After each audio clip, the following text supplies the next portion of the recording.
A weatherman reported actually getting death threats if it didn't stop raining. During floods, he got hate mail, and even colleagues at his station would resent him when he reported bad weather. That's how strongly we associate people with positive or negative events, even if it logically doesn't make any sense. The weatherman has obviously no control over the weather. Psychologists are saying there is a natural human tendency to dislike a person who brings us unpleasant information, even when that person did not cause the bad news. The simple association with it is enough to stimulate our dislike. That's how we got to use the phrase, "don't shoot the messenger." In ancient Persia, messengers who carried news from the battlefield were celebrated as heroes when they returned to the palace if they brought news of victory. However, if their message was about military defeat, they were killed. The principle of association is a general one, governing both negative and positive connections. An innocent association with either bad things or good things will influence how people feel about us. It seems that mothers in our society have primarily taught us about how negative associations work. Remember how they were always warning us against playing with the bad kids down the street. Remember how they said it didn't matter if we did nothing bad ourselves because, in the eyes of the neighborhood, we would be known by the company we kept.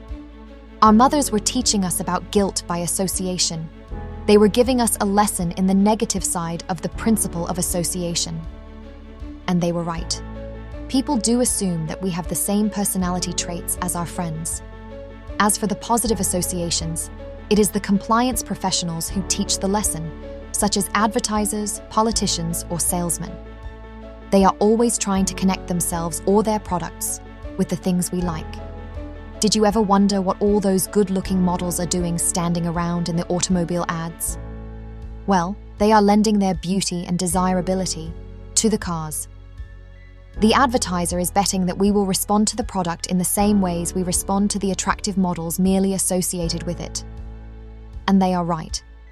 In one study, men who saw a new car ad that included a seductive young woman rated the car as faster, more appealing, more expensive looking, and better designed than did men who viewed the same ad without the model. Yet when asked later, the men refused to believe that the presence of the young woman had influenced their judgments. Because the association principle works so well and so unconsciously, manufacturers regularly rush to connect their products with the current cultural rage.